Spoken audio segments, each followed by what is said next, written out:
नमस्कार and welcome to Bharat affairs. 2021 के बाद में व्लादिमीर पुतिन का ये पहला विजिट है इंडिया, जो भारत में 23rd India Russia annual summit को ज्वाइन करने वाले। और जब व्लादिमीर पुतिन भारत लैंड करते हैं तो पीएम मोदी अपने प्रोटोकॉल्स को तोड़ते हुए पुतिन का एक ह्यूज वेलकम करते हैं। और लास्ट टाइम सितंबर के टाइम में जब एससीओ समिट में पीएम मोदी और पुतिन एक साथ नजर आते हैं पुतिन के कार में, ऐसा ही दृश्य हमें एक बार फिर से देखने को मिला जहां पीएम मोदी और पुतिन दोनों एक साथ कार में बैठे हुए हैं। लेकिन पुतिन के इस विजिट को लेकर जो आज के टाइम में जो वेस्टर्न मीडिया है, द गार्डियन जो कि यूके का मीडिया आउटलेट्स है, वो बेसिकली यहाँ पे ये लिख रहा है कि Putin Modi to meet amid politically precarious times for Russia and India. Actually articles यहाँ पर यह कहना चाह रहा है कि जहां आज के टाइम में रशिया हो या इंडिया हो, दोनों पॉलिटिकली ट्रिकेरियस का मीनिंग यहाँ हुआ खतरनाक या फिर मुश्किल, तो दोनों मुश्किल टाइम से जहां गुजर रहे हैं, जिसमें रशिया को आज के टाइम में आइसोलेट किया जा रहा है, भारत के ऊपर में ट्रम्प की तरफ से 50% टैरिफ इम्पोज किया गया है। ऐसे टाइम में पुतिन और मोदी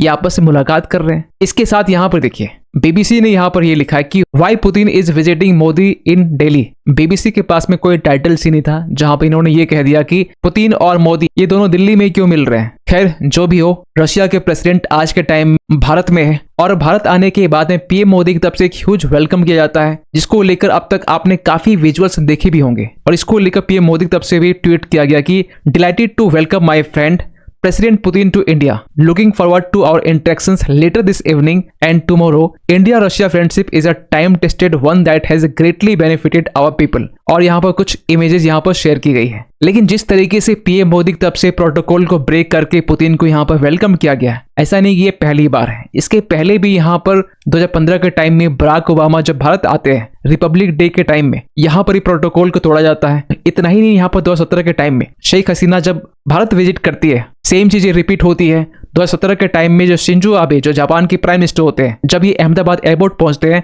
इंडिया जापान समिट में, यहाँ भी प्रोटोकॉल तोड़ा जाता है। इसके बाद में 2020 के टाइम में जब ट्रंप इंडिया आते हैं, 2024 के टाइम में यूए के जो प्रिंस है मोहम्मद बिन जायद ये जब इंडिया आते हैं, और 2025 के टाइम में कतर के जो तमीम बिन हमद अल थानी जब ये इंडिया आते हैं, उस टाइम भी यहाँ पर प्रोटोकॉल को तोड़ा जाता है। और रिसेंटली ऐसे भी आर्टिकल पब्लिश हो रहे हैं जहां पर यह कहा जा रहा है कि एक वो टाइम था 2001 का टाइम जब अटल बिहारी वाजपेयी प्राइम मिनिस्टर थे और पीएम मोदी गुजरात के चीफ मिनिस्टर थे। उस टाइम में पीएम मोदी और पुतिन दोनों के बीच में कुछ खास इंटरेक्शन नहीं था, क्योंकि इसको लेकर जब 2019 के टाइम में पीएम मोदी एक ट्वीट करते हैं जिसमें यहाँ पर 2001 कुछ विजुअल्स, फिर इसके बाद 16 और 19 के जो विजुअल्स हैं जब ये शेयर किए जाते हैं, तो यहाँ पर यह कहा गया कि ये कुछ मेमोरीज एंड मोमेंट्स हैं। और पहली बार 2001 के टाइम में जब पीएम मोदी और पुतिन मिलते हैं, तो इसको लेकर भी यहाँ पे ये कहा गया कि पुतिन और हमारे बीच में कुछ खास जान पहचान नहीं थी, और उस टाइम में पीएम मोदी की जो इंपॉर्टेंस थी ये काफी कम थी। ये बात पीएम मोदी कह रहे हैं। खैर यहाँ 2025 से पहले व्लादिमीर पुतिन 2021 के टाइम में इंडिया विजिट किए थे, जिसमें भारत और रशिया के बीच में डिफेंस को लेकर, एनर्जी को लेकर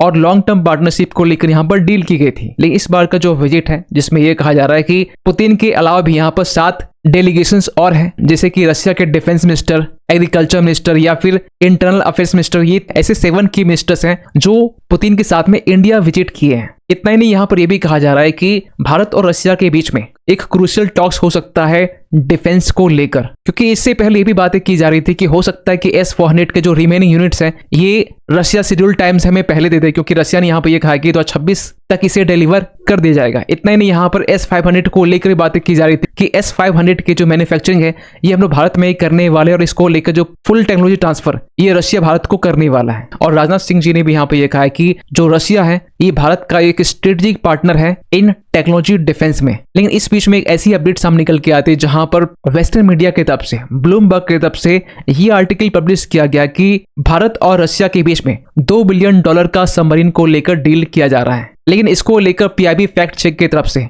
ये कहा गया कि ये जो क्लेम है ये मिसलीडिंग क्लेम है, फॉल्स क्लेम है, क्योंकि ये जो सबमरीन को लेकर जो कॉन्ट्रैक्ट है ये बेसिकली एक पुराना कॉन्ट्रैक्ट है जो कि मार्च 2019 के टाइम में साइन किया गया था। लेकिन डिलीवरी को लेकर डिले होने के कारण जो न्यू डिलीवरी शेड्यूल है इसे 2028 तक में किया गया है। और सबसे दुख की बात यहाँ पर यह है कि ब्लूमबर्ग के इस आर्टिकल्स के बाद में कुछ मीडिया आउटलेट्स भारत के भी, इन्होंने भी इसके बेसिस पर आर्टिकल पब्लिश कर दिया। खैर यहाँ पर यह अनुमान लगाए जा रहे हैं कि भारत और रशिया के बीच में भले ही डिफेंस को लेकर कोई डील ना हो, लेकिन ट्रेड को लेकर यहाँ पर डील की जा सकती है, क्योंकि भारत और रशिया के बीच जो ट्रेड है ये फिलहाल अभी $68 बिलियन के आसपास में होता है। जिसमें जो ट्रेड डेफिसिट है, भारत का जो ट्रेड डेफिसिट है वो $60 बिलियन के आसपास में। मींस भारत यहाँ पर रशिया को एक्सपोर्ट करता है $5 बिलियन के आसपास में, लेकिन हम लोग इंपोर्ट करते हैं कितना, $63.8 बिलियन। आप समझ सकते हैं कि कितना बड़ा एक गैप है। और इसी गैप को लेकर पीयूष गोयल जी ने यहाँ पे ये कहा कि need to make India Russia trade more balanced. और यहाँ ये भी कहा जा रहा है कि जो रशिया है ये इंडियन एक्सपोर्ट्स को एक्सपेंड करने वाला है, खासकर फार्मास्यूटिकल्स, ऑटोमोबाइल्स, एग्रीकल्चर गुड्स और मरीन प्रोडक्ट्स को इंपोर्ट करके। इतना नहीं, यहाँ पर रशिया के ऑफिसर्स की तरफ से ये भी कहा गया कि हम लोग रशियन मार्केट के एक्सेस को इंप्रूव करने वाले हैं, जिससे जो भारतीय कंपनीज हैं उनके लिए नई अपॉर्चुनिटीज यहाँ पर जनरेट किए जा सके। खैर, इसके अलावा भी यहाँ पर भारत और रशिया के बीच में MOU यहाँ पर साइन किया जा सकता है, शिपिंग को लेकर, हेल्थ केयर को लेकर, फर्टिलाइजर्स, कनेक्टिविटी, इसके साथ ही यहाँ पर पीपल टू पीपल एक्सचेंजेस और साइंटिफिक रिसर्च को लेकर भी यहाँ पर एक कोलैबोरेशन देखने को मिल सकता है। सो पुतिन जैसे ही इंडिया आते हैं, इंडिया आने के बाद में एक इंटरव्यू भी देते हैं जिसमें इनसे ट्रम्प के टैरिफ को लेकर और सैंक्शंस को लेकर सवाल किए गए। तो इन्होंने यहाँ पर यह कहा कि अगर यूएस रशियन फ्यूल को यहाँ पर खरीद सकता है, क्योंकि आपको पता होना चाहिए कि यूएस रशिया से फर्टिलाइजर्स के साथ साथ रशियन फ्यूल को भी यहाँ पर परचेज करता है, तो इसको लेकर यहाँ पर यह कहा कि अगर यूएस परचेज कर सकता है तो इंडिया यहाँ पर क्यों नहीं कर सकता। तो इंडिया भी यहाँ पर रशिया से परचेज कर सकता है। और रही बात रेलोस एग्रीमेंट को लेकर, सो इसको लेकर हमने रिसेंटली एक वीडियो बनाया था जहां पर हमने ये कहा कि रशिया की तरफ से RELOS agreement, reciprocal exchange of logistical support agreement जो है, इसे रशिया की जो पार्लियामेंट है वहां से अप्रूवल दे दी गई है। लेकिन पुतिन के इस विजिट में रेलोस एग्रीमेंट को लेकर यहाँ पर कोई बातचीत होगी या नहीं होगी, इसको लेकर फिलहाल अभी कोई भी अपडेट सामने निकल कर नहीं आ रहा है, क्योंकि ये जो अपडेट है ये रशिया की तरफ से बाहर निकल के आ रही है कि रशिया ने रेलोस एग्रीमेंट को यहाँ पर अप्रूवल दे दिया है। खैर, रिसेंटली इंटरव्यू में पुतिन से जब ये सवाल पूछा गया कि क्या आप G8 कंट्रीज को ज्वाइन करना चाहेंगे, क्योंकि जो G7 कंट्री आज के टाइम में है, जिसमें Canada, France, Germany, Italy, Japan, UK, US है, 2014 से पहले रशिया भी हुआ करता था और उस टाइम G8 हुआ करता था। लेकिन 2014 के टाइम में जैसे रशिया यहाँ पर क्रीमिया को एनेक्स करता है, उसके बाद में G8 G7 बन जाता है। तो इसको लेकर भी इन्होंने यहाँ पर यह कहा कि फिलहाल अभी हमारा कोई इंटेंशन नहीं है G8 को फिर से ज्वाइन करने के लिए। और रही बात RIC को लेकर,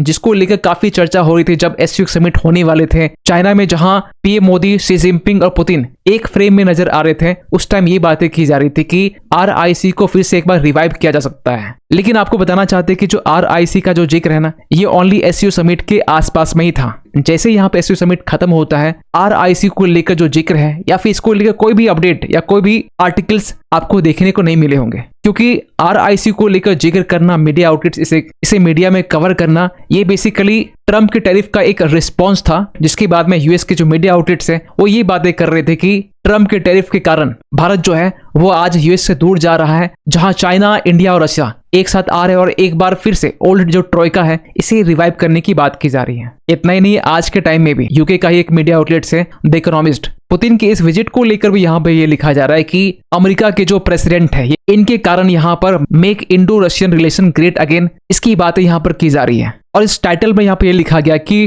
Trump looms over Vladimir Putin's visit to India. खैर, आप क्या सोचते हैं पूरे अपडेट को लेकर, कमेंट कीजिएगा। मिलते किसी अगले वीडियो में, तब तक के लिए थैंक यू सो मच।